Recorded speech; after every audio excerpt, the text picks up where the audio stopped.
Hey friends, welcome back to English Unleashed. I'm Tom, and I'm very happy you're here with me today.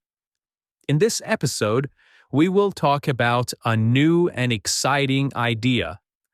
The idea is this: you can learn English every day, not only from books, not only from grammar, not only from long lists of vocabulary, but from your normal life, your normal morning, your normal coffee, your normal walk, your normal cooking, your normal conversations with people around you.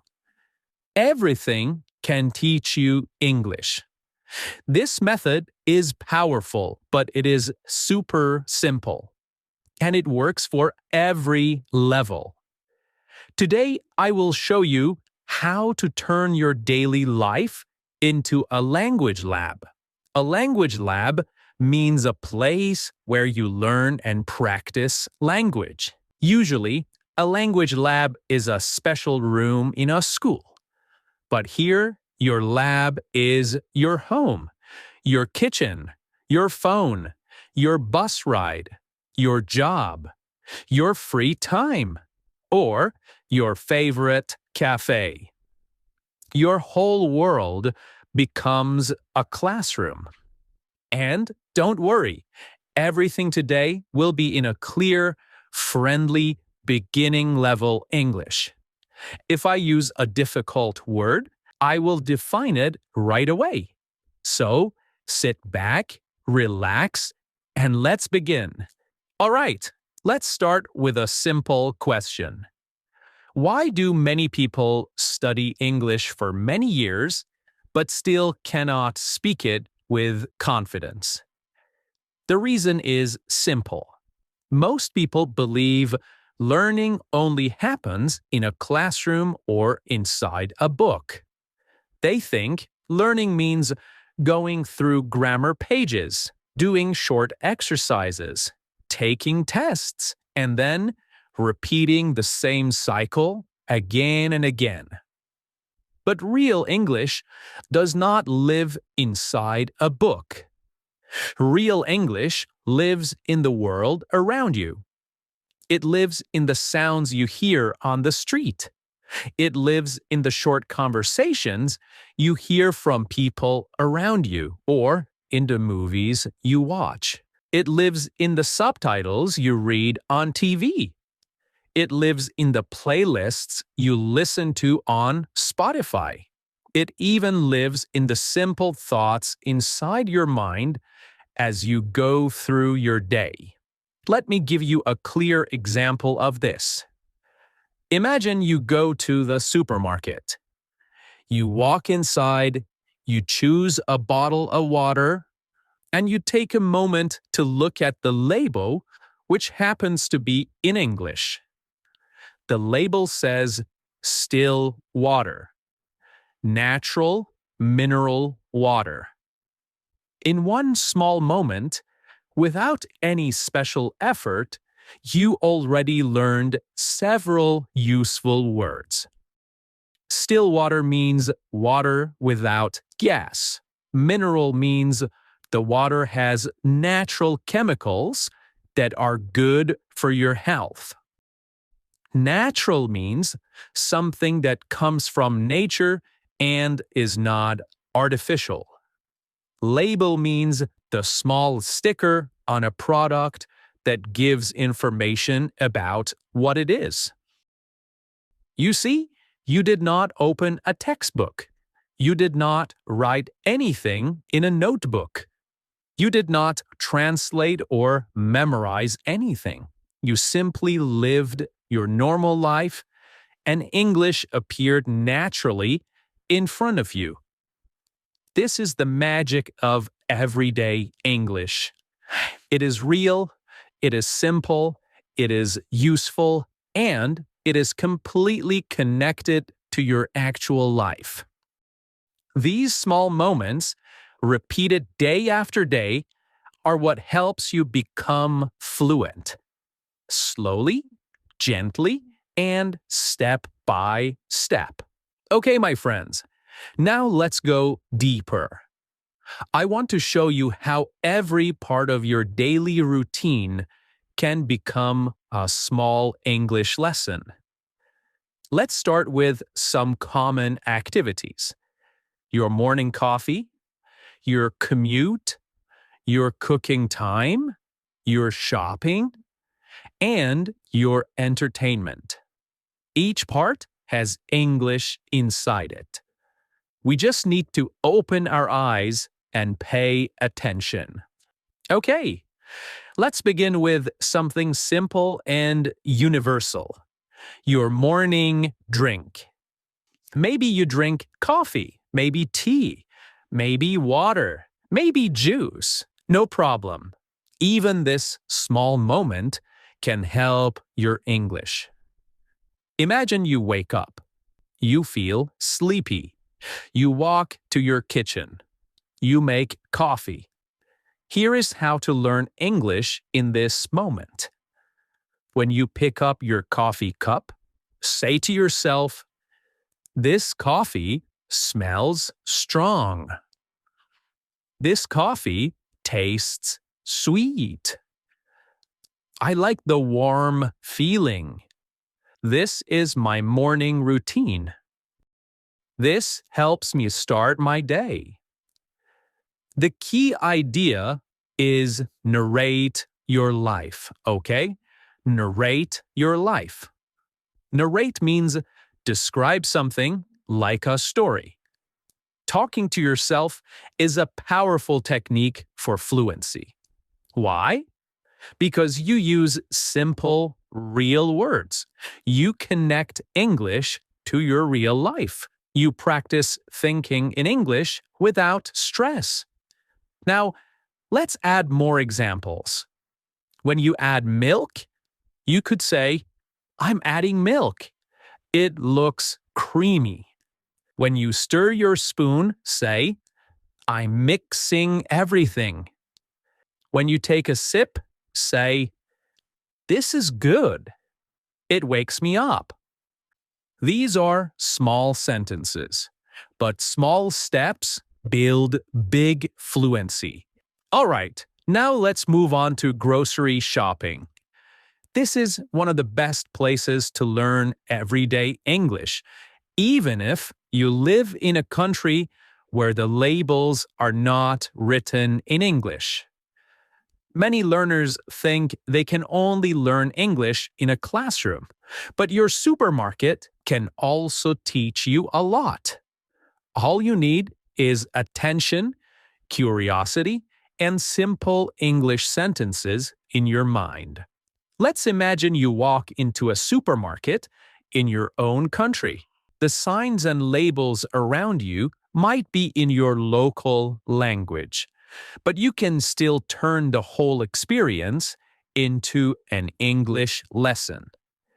You do this by describing everything you see, everything you want to buy, and everything you do in English, inside your mind or quietly to yourself. For example, you walk into the store and you see different sections. Even if the signs are not in English, you can say the English names. You see the bread section and say, "This is the bakery section." You see the milk, cheese, and yogurt section and say, "These are dairy products." Dairy means foods made from milk. You see apples, bananas, cucumbers, and tomatoes and say, "This is the fruits and vegetables section." You see a freezer and think, "These are frozen foods." Frozen means very cold with ice inside. You pass shelves with chips, biscuits, and chocolate and say, "These are snacks." You see cleaning products, soap, paper towels, and think, "These are household items." Household means things you need for your home. In this way, you create your own English environment, even if Everything around you is written in another language. Every small section becomes a small lesson. Now imagine you start picking up items. You take a bag of rice. Instead of reading the local label, you describe it in English. This is rice. I use it for cooking. It is long grain rice. I need to wash it before I cook it. You take a yogurt and say, this is yogurt. It is low fat. Low fat means it does not have a lot of fat. You take a box of cereal and think, this has whole grain. Whole grain means it is made from healthy grains. You take a pack of chicken and say, this chicken is boneless. Boneless means it has no bone. It is skinless. Skinless means the skin has been removed. You're not reading English on the package. You are adding English to the package. You are giving everything an English name. This is just as powerful as reading an English label. Now, let's talk about one very helpful technique. Practice asking simple English questions in your mind. Even though the workers in the supermarket may not speak English, you can still train your brain to form natural English questions. For example, think to yourself, where can I find the pasta? Do you have almond milk? What is the difference between these two items? Is this fresh? Do you have a smaller size? You don't need anyone to answer. The goal is to practice forming real English questions. Now imagine walking down the aisles. Aisles are the long paths between shelves. As you move through the store, you talk to yourself in simple English sentences. I am looking for something healthy. I think this is too expensive. I do not know this brand. These tomatoes look fresh. This bread feels soft. I need something easy to cook. I want to try something new today. These small sentences help you connect English to real objects and real actions in your life. This kind of English stays in your memory for a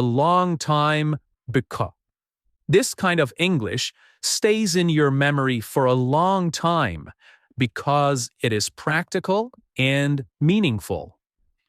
So even if you live far from any English-speaking country, your supermarket can still become a small English classroom. You are living your life and learning at the same time. Every visit teaches you a few more words, a few more phrases, and a little more confidence. Okay, my friends, now let's talk about commuting. Your daily commute is a very big opportunity to learn English. The word commute means the regular trip you take from your home to your job, your school, or any other place you visit often. One of the best things you can do is to listen to English while you travel. You can listen to English Unleashed, to audiobooks, to YouTube videos, or even simple English music. It does not matter if you do not understand everything. That is completely normal. Your brain still learns. Your ear becomes stronger. You start to get used to the rhythm of English. You can tell yourself small sentences like, I'm listening for new words today. I do not understand everything, but it is okay. This audio helps me learn the rhythm of English. The rhythm helps me speak more naturally.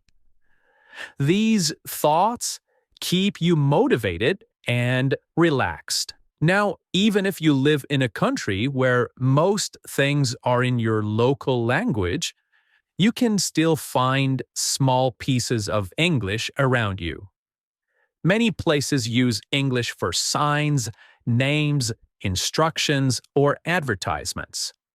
For example, you may see "keep door closed," "stand on the left," "no eating or drinking," "emergency exit," "next stop city center."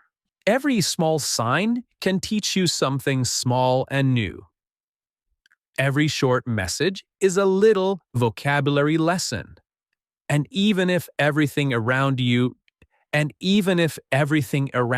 is in your own language, you can still describe what you see in English. This, my friend, is very powerful. Your commute is the perfect time to practice thinking in English. There is no pressure, no test, and no teacher watching you. It is just you and your thoughts in English. As you travel, you can describe everything around you in simple English sentences. For example, "I'm going to work now." "It is cold today." "I see a man wearing a blue jacket." "The bus is crowded today." Crowded means there are many people inside. "I like this road. It is quiet." "I like this road. It is quiet." You do not need long, difficult sentences. Simple sentences are enough to build fluency, step by step. Over time, this quiet practice becomes a habit, and you will notice that English starts to come to your mind more easily. Your commute becomes more than just a routine. It becomes a small learning space where every sound, every sign, and every thought can help you grow your English. Okay, now we move on to cooking. Cooking is a wonderful chance to learn English because cooking is full of actions. Every time you prepare food, you use many small movements, and each movement can be described with a simple English verb. You cut vegetables. You boil water. You mix ingredients. You heat oil. You pour liquids. You taste the food. You slice bread. You fry eggs. You steam rice. You serve the meal. These are real verbs that people use all the time. They are simple, they are practical, and very useful for daily English. Now let's imagine you are cooking lunch. Even if the recipe is in your own language, you can still follow an English recipe or read simple English instructions. Recipes are great for learning because they use clear verbs and short sentences. For example, a recipe might say, "chop the onions." Chop means to cut something into small pieces. Boil water for the pasta. Boil means to heat water until bubbles appear. Add salt. Add means to put something extra into your food. Mix everything well. Mix means to move ingredients together until they become one mixture. Let it cook for 10 minutes. Let it cook means Wait while the food cooks. When you follow a recipe like this, you learn vocabulary. You learn useful verbs, you practice simple grammar, and you read real English. You also learn English that you can use in your daily life, not only in a classroom. Now, imagine you speak to yourself quietly in English while you cook. This is one of the best ways to connect English to your real actions. You can say, I am cutting the vegetables. I think I need more salt. I am boiling the rice now. This smells really good. I am almost finished cooking. These sentences are short and easy, but they help your brain connect English to real physical actions. This makes the language feel natural and alive. Every time you cook, you can practice like this. You do not need extra time. You do not need special tools. You simply use English to describe what your hands are already doing. This is natural English in action. All right, now we move on to watching TV shows. Watching TV shows and movies is a classic way to learn English. But today, I want to show you a better and more helpful way to use it. Many learners feel stressed because they do not understand every word. But please do not worry about that. It is completely normal. No one understands everything at the beginning, and you do not need 100% understanding to learn well. Instead of trying to understand everything, try a softer method. You can watch with English subtitles. Subtitles help your eyes and ears work together. You can listen for common phrases that native speakers use again and again. You can also notice how the characters speak and how their voice changes when they feel happy, angry, excited, or surprised. Sometimes you can pause the video and say to yourself, "Ah, that is an interesting phrase." Let me give you some examples from simple TV scenes. A character might say, "Come on, let's go." This means hurry up or let's move now. Someone might say, "Are you kidding me?" This means, is this a joke? Or, are you serious? Another person might say, "That's amazing." This means something is very good or surprising. And you may hear, "I'll be right back." This means, I will return soon. When you hear phrases like these, try to notice them and repeat them quietly in your mind. This helps your brain learn natural English the same way a sponge absorbs water. The word absorb means to take something inside easily. Slowly, without stress, your brain will absorb the rhythm, the tone, and the natural way people speak. Day by day, you will feel more comfortable with real English. Okay, my friends, thank you so much for spending this time with me. Today, you learned the powerful idea. English is everywhere. Your life is your classroom. Your daily routine is your best teacher. You can learn English without stress, without pressure, and without boring books. Remember the simple steps we talked about. Talk to yourself. Observe the English around you. Learn from your mornings. Learn from your shopping. Learn from your commute. Learn from your entertainment. And keep moving forward. You are already learning every day and every moment. I am so proud of you, and I am here with you on this journey. I'm Tom, and this is English Unleashed. Until next time, keep practicing, keep learning, and keep believing in yourself. Bye for now.